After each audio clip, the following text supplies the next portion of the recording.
और आप अगर कह मैं रहे हैं ज्योतिष सिद्धांत जी समय कमजोर चल रहा है, मैं एक बार आपको टोक रही हूँ। यहाँ पर जी न्यूज का एग्जिट पोल भी आ गया है और जी न्यूज का एग्जिट पोल कह रहा है 335 से 366 सीटें एनडीए। ये किसका इंडिया किसका एनडीए जी न्यूज का इंडिया 118 से 133 और अदर्स 43 से 68। अब इसमें क्योंकि अब यहाँ पर जो ये जो एग्जिट पोल आ रहे हैं, मैंने आपको इस कार्यक्रम की शुरुआत में बताया था कि 2019 में जो एग्जिट पोल आए थे उसमें कितना डिफरेंस था वाकई में जो रिजल्ट आया उसको लेकर। और साथ में बिहार की बता दूं मैं यहाँ पर राजीव जी, उसमें इनका ये कहना है कि एनडीए 32 से 37, इंडिया गठबंधन 2 से 7, अदर्स 1। मैं बोलूं? जी सिद्धांत जी। जी विनीता जी, एग्जिट पोल क्या आ रहा है या क्या नहीं आ रहा है, मैं तो उसकी तरफ देखता भी नहीं हूं। मतलब मैं देखता हूं दर्शक के तौर पे, वो अलग बात है, लेकिन जब मैं अपनी बात करता हूं और अपनी गणना के अनुसार जब कोई बात कहता हूं तो मैं एग्जिट पोल नहीं देखता। और क्या बोला जा रहा है, दूसरे क्या बोल रहे हैं, या कोई समर्थक या विरोधी क्या बोल रहा है, वो भी नहीं देखता। मैं अपनी गणना के अनुसार बता रहा हूँ। योगी जी का समय थोड़ा सा पहले से बेहतर नहीं है इस वक्त, और पार्टी के हिसाब से बीजेपी का समय डाउन है। मोदी जी का डाउन मैं पहले ही बोल चुका हूं। और अखिलेश यादव आप समझिए 40 से 125 पे गए थे।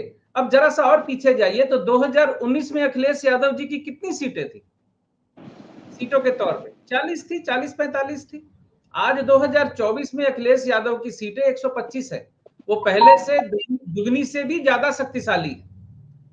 ये फैक्ट है ना? क्या ये फैक्ट, इसका असर लोकसभा चुनाव में नहीं पड़ेगा? मेरा अपना आकलन है, मैं ये आकलन 1 साल पहले से दे रहा हूं कि यूपी में इस बार 40 से 50 के अंदर बीजेपी सिमटेगी। 40 से 50 सीटों के अंदर बीजेपी सिमटेगी। मैं थोड़ा सा ऐड करना चाहता हूँ जी। 2014 और 2019 के जो पोल थे उसमें शायद हम लोग जनता का मूड को अच्छी तरह कैप्चर कर पाए थे। और 2014, 19 और 24 में कुछ चेंज भी हुआ है और जनता भी समझदार, इंटेलिजेंट और स्मार्ट हो गई है।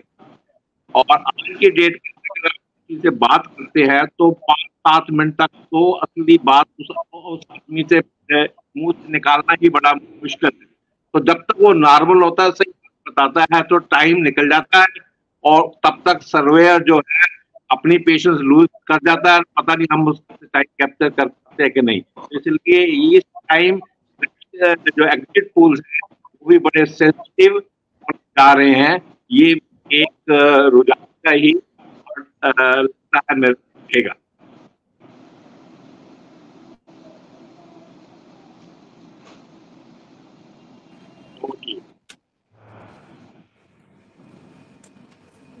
जी यहाँ पर क्योंकि एक बड़ी बात यह है कि जो टीवी चैनल्स के सर्वे आ रहे हैं, एग्जिट पोल आ रहे हैं, वो पिछली बार की तरह ही हैं।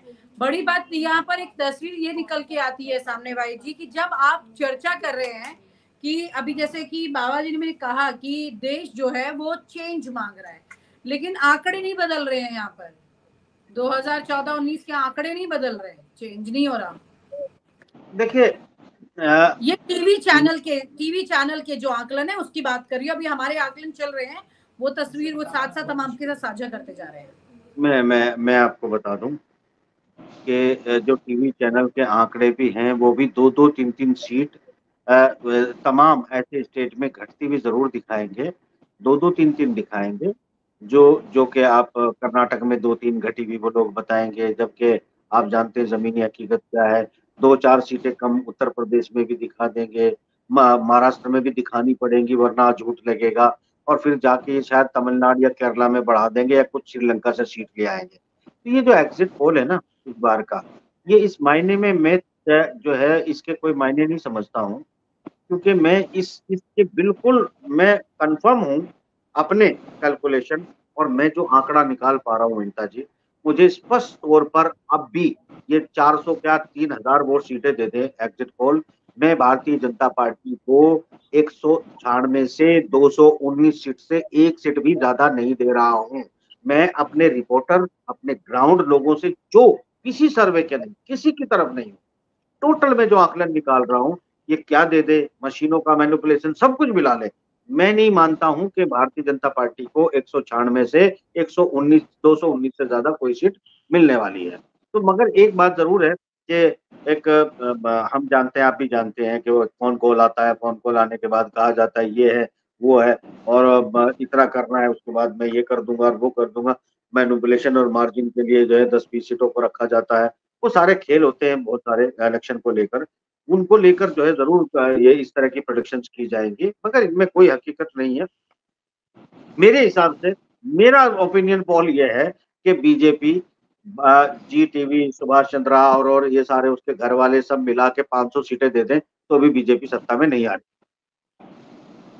और एक और है, एक और टीवी है, नया खुला है, वो राजस्थान का है, बड़े लंबे लंबे हाथ फेंक के अभी दावा कर रहा आएंगे तो मोदी जी ही, और बड़े घुमा पिना के पूरे गणित बता दिए। अरे स्कूल भी जाया करो कभी भाई।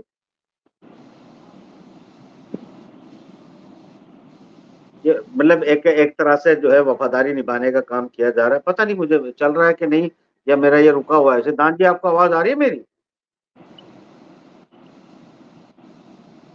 सिद्धांत जी, आवाज सुनाई दे रही है मेरी? आवाज आ रही है यार। अच्छा जी, विनीता जी, हमारे एंकर साहबा जो है वो सुनाई दे रही है, सुनाई दे रही है पर समझ में नहीं आ रही है टेक्नोलॉजी के मतलब अंदर क्या बेस है तो निकाल दे, पता नहीं लगता। नहीं बेस बताया मैंने रंजन जी, मैं जो बेस बता रहा हूँ आपकी बातों का क्या बेस है। सुनिए ना, नहीं देखिए सर, विरोध करना अच्छी बात है। मेरा बेस सुन लीजिए, बेस सुन लीजिए, बताइए, सुन लीजिए, फिर अपना तर्क दे दीजिए। मैंने कहा कि पूरे देश के अंदर जो दलित तबका है वो वोट प्रतिशत हर जगह पे 16% से ज्यादा है, और कोई भी मशीन मैनिपुलेशन करके, कोई भी इन्फ्लुएंस करके भारतीय जनता पार्टी के पास ऐसा कोई जादू नहीं है कि 16% को पूरा कर दे। और 16% को भारतीय जनता पार्टी के फेवर में वोटिंग किया हुआ ये तमाम सर्वे और नेता और आप भी मान रहे हैं, मैं नहीं मान रहा हूं, बात खत्म हो गई। मैं नहीं मानता हूं, मैं तो सारे कहूं एज इट इज वोटर है, आपके सब एज इट इज है, कुछ नहीं बिगड़ा। पर मैं नहीं मानता कि दलित ने आपको वोट दिया है, और दलित ने अगर वोट नहीं दिया तो वो इतना बड़ा वोट परसेंट है, आप उसकी पूर्ति कर ही नहीं सकते। दलित के सारे नेता, दलित के लगभग सभी नेता एनडीए के साथ हैं, चाहे वो बिहार के चिराग पासवान हो, जीतन राम मांझी हो, महाराष्ट्र के। दो तीन मुसलमान नेता भारतीय जनता पार्टी के साथ होते तो क्या मुसलमान वोट दे देते थे क्या भारतीय जनता पार्टी? क्या बात करते हैं, क्यों नहीं मुसलमान वोट देता है, क्यों नहीं मुसलमान देता है? यूपी के अंदर कैसे नहीं मुसलमान ने वोट दिया? देखिए ये नैरेटिव क्यों फैलाया जा रहा है मुझे नहीं पता है। प्रधानमंत्री ने या फिर देश के बीजेपी के किसी बड़े नेता ने कभी भी 140 करोड़ जनता को 139 या 138 करोड़ नहीं बताया है। मुसलमान को छाट के बीजेपी ने नहीं बात की है। मंगलसूत्र जो है भारतीय जनता पार्टी के नेता ने नहीं बोला था, और जो आरक्षण छीन के जो मुसलमानों को देने की बात है वो नेता भारतीय जो है जनता पार्टी के नेता नहीं है मोदी जी, जो सीधे सीधे नाम आप मुसलमानों की जमीन है भटकाने के बजाय मोदी जी बोल रहे हैं क्या मोदी जी भारतीय जनता पार्टी के नेता नहीं है? मैं आप उतने देर से ज्ञान की बातें कर रहे थे, मैं उसका सम्मान कर रहा था, लेकिन इस तरह से नैरेटिव फैलाना कि बीजेपी मुसलमानों को छांट के चलती है धर्म के आधार पर बात की गई है रिजर्वेशन की, ना कि मुसलमान। वो छांट के चलती है मैंने नहीं बोला है, बीजेपी छांट के चलती है मैंने नहीं बोला, मैंने बोला मुसलमान वोट नहीं देते, और जो दे रहे हैं वो इस बार दे रहे हैं। और इस बार कौन से वाले मुसलमान दे रहे हैं? एक निचला तबका है जिनको 5 किलो अनाज मिला है, जिनको मकान मिले, वो लोग दे रहे हैं। मैं बहुत स्पष्टवादी आदमी हूँ। नहीं, स्पष्टवादी होना बढ़िया बात है सर, बढ़िया बात है, मैं बहुत स्पष्टवादी, अच्छी बात है, लेकिन उससे पहले वो नैरेटिव मैंने नहीं बनाया था, वो राजनेताओं ने बनाया था, मीडिया ने बनाया था, आपने बनाया होगा, दूसरों ने, मेरा इसमें कोई रोल नहीं था।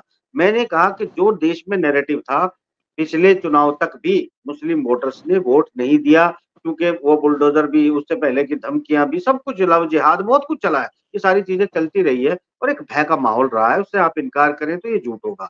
अगर वो रहा है इस वजह से एक तरह से एक लकीर थी। और बहुत बार सर योगी जी ने भी आगे भाई एसपीजी का सैकड़ों मामला, हमें तो सैकड़ों आपकी का मुस्लिम वोट महिलाओं चाहिए, का वीडियो प्लीज मैं कर आपको दीजिए। दिखा सकता हूँ।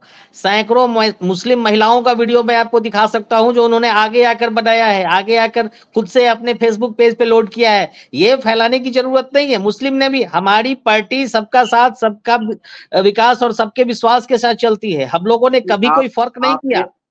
रंजन नहीं, जी सुनिए, मैं उस बिल्कुल ट्रेंड में मत जाइए, सुनिए ना, सुनिए, वो जो टीवी पे होती है नहीं उस ट्रेंड में सुनूंगा मत नहीं ना। जाइए। देखिए, मैं आपकी बात आपने जो, सुनिए ना, आपकी बातें जो सुनने जो वाली मैं थी, कह मैं रहा हूँ वो मैं बहुत जस्टिफाई, आराम से सुन रहा था और मैं उसका जस्टिफाई कर रहा एप्रिसिएशन हूँ। भी मैंने किया। आपके ज्ञान को हमने सैल्यूट भी किया। लेकिन आप ये अगर नैरेटिव फैलाने की कोशिश की जाएगी कि बीजेपी ये मुसलमानों को आप छांट के चलती है, बीजेपी कुछ नहीं होने मुसलमानों के वाला। साथ नहीं है, ऐसा जो आप नहीं है कह सर। रहे हैं मुझसे बात सुने पूरी मेरी, उसके बाद सुने, पूरी बात सुने। उसके बाद ये जो होता है ना, ये उन पे दूसरे टीवी, मैं वैसी डिबेटों में जाता भी नहीं हूँ, मैं अपने चैनल नहीं, पे भी अच्छी नहीं बात है, कराता हूँ, मेरा भी सेटेलाइट बिल्कुल। चैनल है, और मैं ऐसी डिबेट नहीं कराता हूँ। अब सुने, तर्क को तर्क की बात करते हैं। जो एक तथ्य होता है, ये जो मुर्गे लड़ाने की कहानी चली है ना इस देश में, ये अलग ही है, ये अलग ही मतलब कहानी है, दुनिया में कहीं नहीं पाई जाती इस तरह की जीविता। मैं आपको ये बताना चाहता हूँ, मोदी जी ने खुद ये बात कही कि मैं 140 करोड़ का प्रधानमंत्री हूँ। मैंने जो 14% या 15% मुस्लिम्स हैं, उनको 35% स्कीम का लाभ दिया है, ये मोदी जी ने बोला। उन्होंने कहा कि मैंने घर बनाने से लेके 5 किलो अनाज वाली सारी जितनी भी स्कीमें थी, जो है मोदी जी के यहाँ पे लाभ हुआ। पर्सनली अगर मैं देखता हूँ तो जिस तरह जामिया मिलिया की मेहनत और लड़कों की मेहनत और जो कुछ वो काम पर लगे हैं लड़के, इस बार 51 की तादाद में आईएएस हुए हैं, मोदी जी ने कहीं नहीं रोका। मैं कहीं नहीं कह रहा हूँ कि हुआ क्या है, मगर जो जबान से कहोगे ना, जो जबान से कहोगे, मैं उस जबान की बात को, आचरण क्या है वो मैं बता रहा हूँ कि मोदी जी ने कुछ नहीं बिगाड़ा मुसलमान का, मगर जबान की बात है। जबान से कहा कि मंगलसूत्र छीन लेंगे, जबान से कहा कि तुम्हारे प्लाट छीन लेंगे, जबान से कहा कि जो है मतलब ये तो ये जो कुछ हो रहा है तुम डरो, वरना सीधे सीधे मुसलमानों का नाम प्रधानमंत्री जी ने लिया। तो ये तो आप मतलब जो है ना, जो सच्चाई है उसको तस्लीम करें कि उन्होंने नुकसान किया कि नहीं किया, मैं तस्लीम कर रहा हूँ। वोट दिए कि नहीं दिए, बिल्कुल ईमानदारी से बात कर रहा हूँ। वो हमारा मकसद नहीं है। देखिए, एक बुद्धिजीवी की तरह एनालाइज, कल आप देखिए, आपको एक रंजन जी, आपको एक एडवाइस की तरह मान लीजिएगा।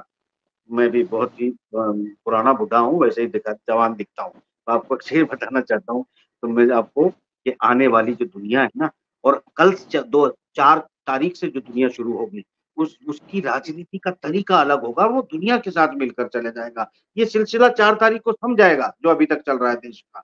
चीजों को बड़ी बुद्धिजीविता से हैंडल करना होगा, और होगी। प्रधानमंत्री कौन बनेगा ये अभी क्लियर नहीं कहा जा सकता, क्योंकि हंग पार्लियामेंट आ रही है, और हंग पार्लियामेंट में कौन टूटेगा? आपका संघ परिवार, आरएसएस जो जमीन पे से गायब है। आप जानते हैं कि संघ परिवार खुद नहीं चाहता अमित शाह मोदी जी जो है प्रधानमंत्री हो। ये कड़वी सच्चाई आप कह नहीं पाएंगे, आपकी मजबूरी हम समझते लेकिन हैं, भाई जी, सच्चाई ये है। ये नैरेटिव कितना जेन्युइन है, ये भी बड़ा सवाल है, और इसका भी क्लैरिटी हो जाएगी पिक्चर की, जैसे चुनाव के नतीजे आएंगे। गुरमुख जी कुछ कहना चाहते हैं जी? अगर आप तो एक चीज और, जो मेरे कनेक्ट में लोग हैं कि सिंगल पॉइंट एजेंडा को लेके एक point all over India valid नहीं है। जैसे अब आपने मैं दोनों की शब्दावली सुन रहा था, हिंदू मुस्लिम का अगर मुद्दा है तो साउथ में वो वैलिड नहीं है, नॉर्थ में वो ज्यादा वैलिड है, कहीं वैलिड है। तो इसलिए एक अच्छा, क्योंकि अब थोड़ी वो क्षमता इनकी लीडरशिप में रेस्ट्रिक्टेड थी, या 2 ही लीडरशिप में थे, और वही चीजें बार बार नैरेटिव जा रहा, तो एक नैरेटिव सब जगह इक्वली वेटेड परफॉर्मेंस पर नहीं बिहेव करा है, और करता भी नहीं है। तो इसलिए एक पॉइंट भी फ्लैग करने वाला है जी। अब नैरेटिव क्या कितना चेंज होगा, क्या तस्वीर सामने निकल कर आएगी, देखना होगा। कर्नाटक और केरल के आंकड़े आप सामने देख रहे हैं। कर्नाटक में 28 में से एनडीए को 12 से 13 सीटें यहाँ पर दिख रही हैं, और इंडिया गठबंधन को 14 से 15 सीटें। केरल की बात करें तो जैसे कि चर्चा साफ थी यहाँ पर, लेकिन 0 से 20 के बीच में, मतलब 0 केरल के लिए जो स्थितियां सामने दिखाई दी थी, वो इस तरह की ही तस्वीर है इसमें। और इंडिया गठबंधन को 15 से 16 सीटें यहाँ पर दिख रही।